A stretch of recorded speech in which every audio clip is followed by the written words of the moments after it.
বিসমিল্লাহির রহমানির রহিম। শিক্ষা ঐক্য প্রগতি ছাত্র দলের মূলনীতি। সম্মানিত উপস্থিতি, সম্মানিত সাংবাদিক ভাইয়েরা, আপনারা জানেন যে দেশনায়ক তারেক রহমান বাংলাদেশকে ঢেলে সাজানোর জন্য বাংলাদেশের মানুষের ভোটের ভাতের অধিকার নিশ্চিত করার লক্ষ্যে ৩১ দফা দিয়েছেন। বাংলাদেশকে কিভাবে বিনির্মাণ করবেন, কিভাবে সাজাবেন। তো এরই ধারাবাহিকতার অংশ হিসেবে পটুয়াখালী জেলার বাউফল উপজেলার ৬ নং কনকদিয়া ইউনিয়নের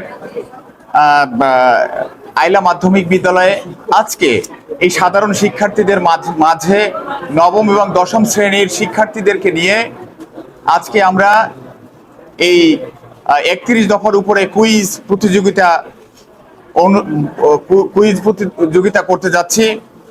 এর উপরে একটি পরীক্ষা নিতে যাচ্ছি। পটুয়াখালী জেলা ছাত্র দলের বিপ্লবী আহ্বায়ক মেহেদী হাসান শামীম চৌধুরী এবং জেলা ছাত্র দলের আহ্বায়ক সদস্য সচিব আমাদের ভাই জাকারিয়া আহমেদ ভাইয়ের নির্দেশনায় আজকের এই ৩১ দফার উপরে কুইজ প্রতিযোগিতা আমরা নিতে যাচ্ছি। সম্মানিত উপস্থিতি, আমরা আগামী দিনে বাংলাদেশের সকল মানুষের ভোটের ভাতের অধিকার নিশ্চিতের লক্ষ্যে তারেক রহমানের নির্দেশনা, তারেক রহমানের ৩১ দফা বাস্তবায়নের লক্ষ্যে এভাবেই আমরা কাজ করে যাব ইনশাল্লাহ। ভবিষ্যতে আজকে আপনারা দেখতে পেরেছেন যে এই ভিন্নধর্মী আয়োজন বলতে আজকে কিন্তু এই স্বৈরাচার ফ্যাসিস্ট সরকার হাসিনা ২০২৪ সালের ৫ই আগস্ট পালিয়ে যাওয়ার পরে কিন্তু পালিয়ে যাওয়ার আগে আমরা ১৭ বছরে কিন্তু এ ধরনের আয়োজনগুলো দেখিনি। বিশেষ করে ছাত্রছাত্রীদের মধ্যে আমরা এ ধরনের আয়োজন এবং এ ধরনের কর্মকাণ্ড আমরা দেখিনি। তো আমরা মনে করি এই ২৪ সালের আগস্ট মাসের পর থেকে এই বাংলাদেশ হচ্ছে একটি প্রতিযোগিতার বাংলাদেশ। এই বাংলাদেশ হচ্ছে একটি মেধাভিত্তিক বাংলাদেশ। এই বাংলাদেশ হচ্ছে দেশের মানুষের ভোটের ভাতের অধিকার নিশ্চিতের লক্ষ্যের বাংলাদেশ।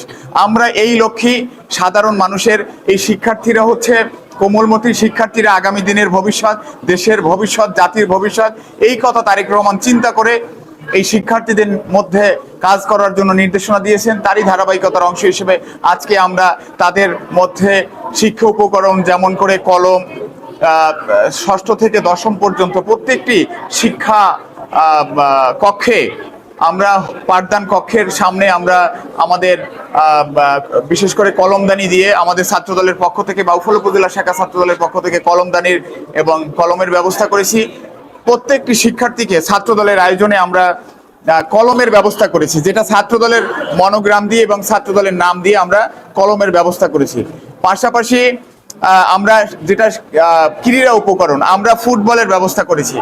আগামী দিনে তাদের চাহিদা অনুযায়ী যদি দরকার হয়, যে ধরনের ক্রীড়া উপকরণ দরকার হবে, শিক্ষা উপকরণ যদি দরকার হয় আমাদেরকে জানানো হয়। অবশ্যই শুধু এটা আইলা মাধ্যমিক বিদ্যালয় বলতে না, আমরা বাউফল উপজেলার প্রত্যেকটি মাধ্যমিক বিদ্যালয় হোক, প্রাইমারি বিদ্যালয় হোক, যেখান থেকে আমাদেরকে আহ্বান করা হবে আমরা আমাদের সাধ্য মোতাবেক ইনশাল্লাহ তাদের পাশে থাকার চেষ্টা করবো ইনশাল্লাহ। আমি আজকে যারা এই ক্রীড়া কুইজ প্রতিযোগিতায় অংশগ্রহণ করেছেন সকলকে ধন্যবাদ ও কৃতজ্ঞতা জানাচ্ছি। তাদের জন্য আমাদের পক্ষ থেকে এই কুইজ প্রতিযোগিতার অংশগ্রহণকারীদের প্রথম, দ্বিতীয় এবং তৃতীয় যারা হবেন তাদের জন্য আমাদের ছোট্ট উপহার ক্রেস্ট রয়েছে। আজকের এই কুইজ প্রতিযোগিতা অনুষ্ঠানে উপস্থিত রয়েছেন অত্র মাধ্যমিক বিদ্যালয়ের স্বনামধন্য প্রধান শিক্ষক, উপস্থিত রয়েছেন অত্র মাধ্যমিক বিদ্যালয়ের সম্মানিত সহকারী শিক্ষক, উপস্থিত রয়েছেন অত্র মাধ্যমিক বিদ্যালয়ের আমাদের শ্রদ্ধেয় ম্যাডাম মাহমুদা ম্যাডাম রয়েছেন, উপস্থিত রয়েছেন অত্র মাধ্যমিক বিদ্যালয়ের সম্মানিত ফিজিক্যাল টিচার আমার শ্রদ্ধেয় ভাই মামুন শরীফ ভাই সহ বাউফল উপজেলা ছাত্রদল, বাউফল উপজেলার বিভিন্ন কলেজ শাখা ছাত্রদল এবং কনকদিয়া ইউনিয়ন শাখা ছাত্রদলের বিভিন্ন পর্যায়ের নেতৃবৃন্দ। আমি সকলের নাম নিতে পারলাম না, আমাকে ক্ষমা করবেন। আমি আশা করব আপনাদের সকলের উপস্থিতির মাধ্যমে আগামী দিনে সুন্দর একটি পরিবেশ আমরা এভাবেই তৃণমূল সকল ছাত্রছাত্রীদের মধ্যে ছড়িয়ে দিতে পারি। আসসালামু আলাইকুম। ছাত্রদলের নেতৃবৃন্দকে দেশনায়ক তারেক রহমান কর্তৃক আয়োজিত সুন্দর একটি আয়োজন এই কুইজ প্রতিযোগিতা, আমাদের ভবিষ্যৎ দেশনায়ক তথা এদেশের আগামী কর্ণধার জনাব মোহাম্মদ তারেক রহমান কর্তৃক যে 31 দফা, সেই 31 দফা সকলের মধ্যে ছড়িয়ে দেওয়ার জন্য আমি এই যে উপজেলা ছাত্র দলে যে নেতৃবৃন্দ আছে, বিশেষ করে আমি মনিরুল ইসলাম মিরাজ, তাকে আমি ধন্যবাদ জানাবো। উপস্থিত সকল ছাত্র দলের নেতৃবৃন্দ সহ জেলায় অন্যান্য এবং উপজেলা পর্যায়ে যেসব নেতৃবৃন্দ এখানে উপস্থিত আছেন, সকলের কাছে আমি আন্তরিকভাবে কৃতজ্ঞ। অত্র বিদ্যালয় তথা আয়রা মাধ্যমিক বিদ্যালয় একটি ঐতিহ্যবাহী প্রতিষ্ঠান। এই ঐতিহ্যবাহী প্রতিষ্ঠানে আমি মনে করি জনাব দেশনায়ক তারেক রহমানের যে 31 দফা, এই 31 দফা উপলক্ষে যে কুইজ প্রতিযোগিতা আমার মনে হয় অধ্যকার আমাদের এই প্রতিষ্ঠান নিয়ে তারা শুরু করেছে।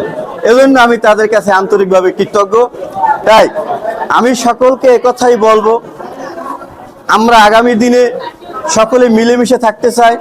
আমাদের নেতা জনাব তারেক রহমান তিনি যে কথা বলেছেন, এ দেশ হবে শান্তির দেশ, এদেশ হবে সম্প্রীতির দেশ, এদেশে থাকবে না কোনো ফ্যাসিবাদী শক্তি, এদেশে কেউ জুলুম আর নিপীড়িত কিংবা গুমের শিকার হবে না। এটা জনাব তারেক রহমানের কথা।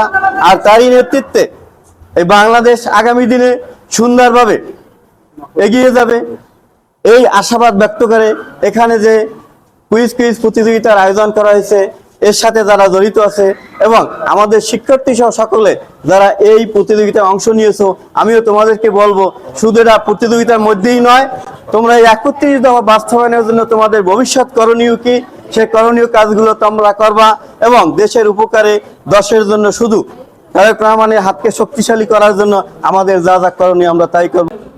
প্রশংসার দাবিদার এই জন্য তারাই এমন একটা সময় আমাদেরকে সময় দিয়েছে, আমার বিশেষ করে আমার কাছে বলছে যে স্যার এখন যেহেতু স্কুল চলাকালীন সময়, তাই স্কুল চলাকালীন সময় আমরা এই পরীক্ষাটা না নিয়ে যদি আমার কাছে তার এই অনুমতি চেয়েছে, যদি আমরা এটা অবসর সময় বিশেষ করে লেজার চলাকালীন সময় যদি আমরা এই কুইজ প্রতিযোগিতা চালাই নি, তাহলে আপনার কোনো সমস্যা বা প্রতিষ্ঠানে কোনো অসুবিধা আছে কিনা। আমি তাদেরকে আনন্দে শাস্তিতে বলেছিলাম যে ধন্যবাদ তোমাদেরকে, কারণ স্কুল চলাকালীন সময় কোনো কাজ করলে সেটা অবশ্যই দলের জন্য, বিশেষ করে যারা করবে তাদের জন্য এটা ক্ষতির কারণ এবং সেখানে আমারও জবাবদিহিতার কারণ আছে। বিশেষ করে প্রতিষ্ঠান প্রধান হিসেবে আমার এখানে কিছু বলার আছে, কিন্তু সেই কাজটা তারা স্কুল চলাকালীন সময় নয়, বরং তারা অবসর সময় নিয়েছে, এই জন্য তারা অবশ্যই ধন্যবাদ পাওয়ার যোগ্য। আমি তাদেরকে আন্তরিক ধন্যবাদ জানাচ্ছি।